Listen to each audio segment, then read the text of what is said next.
Hello అండి, అందరికీ నమస్కారం. ప్రశాంతి మాటలకు స్వాగతం. మామిడికాయల సీజన్ వచ్చేసింది కదండి.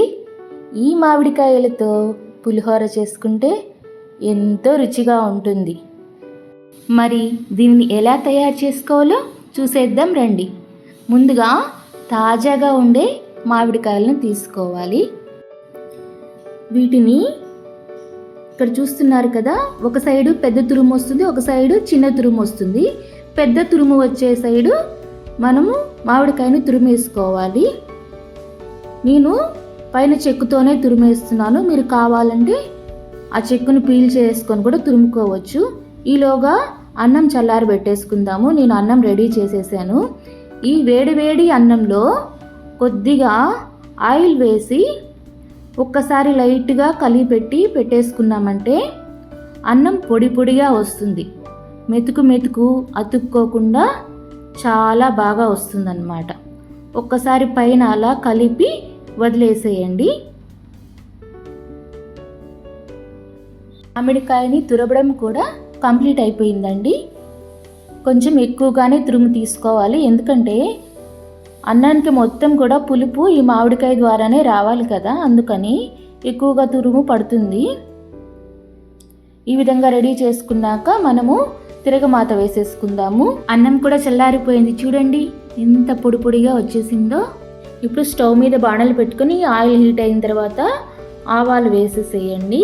ఆవాలు వేగిన తరువాత వేరుశెనగ గుండ్లు వేసేయండి. నేను పచ్చి వేరుశెనగ గుండ్లు వేసాను. మీరు వేయించినవి కనుక ఉంటే డైరెక్ట్గా అన్నం మీద చల్లేసేయండి. ఇప్పుడు పచ్చిశనగపప్పు అలాగే మినప్పప్పు మనం ఒక్కొక్కటి యాడ్ చేస్తూ మాడిపోకుండా కలుపుతూ ఉండాలి. అలాగే ఎండుమిర్చి కూడా వేయండి.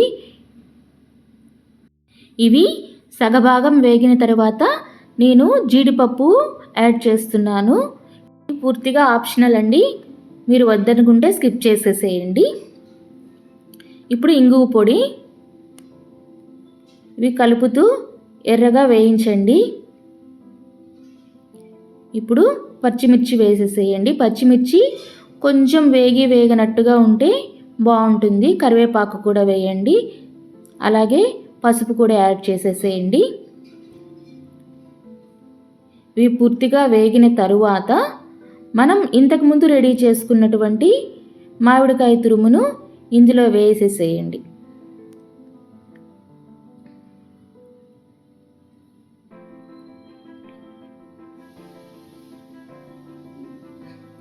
ఇప్పుడు దీన్ని ఒక 2 నిమిషాల పాటు కలుపుతూ వాడ్చుకోవాలి. ఈ మామిడికాయ తురుము డైరెక్ట్గా అన్నం మీద వేసుకొని కూడా కలిపేసుకోవచ్చు, కానీ ఈవినింగ్ అంతా కొంచెం స్మెల్ వస్తుందన్నమాట అన్నము. అదే మనం వాడ్చుకున్నామంటే నైట్కి కూడా ఇది బాగుంటుంది తినడానికి, అందుకని వాడ్చి వేస్తున్నాను. ఈ విధంగా వాడ్చి చేసుకున్న తర్వాత అన్నం వేసి బాగా కలుపుకోవాలి. ఈ తురుము ఎంత వేసుకోవాలి అనేది మనం తీసుకున్న మామిడికాయని బట్టి ఉంటుందండి. మామిడికాయ పుల్లగా ఉందనుకోండి తురుము తక్కువ సరిపోతుంది.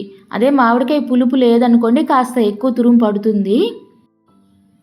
ఎండుమిర్చి చూసారా, ఈ విధంగా నల్లగా బాగా వేగాలన్నమాట.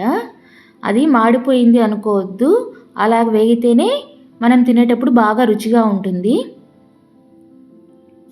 ఇది బాగా మిక్స్ చేసుకున్న తర్వాత ఒక్కసారి రుచి చూడండి, ఉప్పు పులుపు అంతా బాగా సరిపోయిందా లేదా అనేది.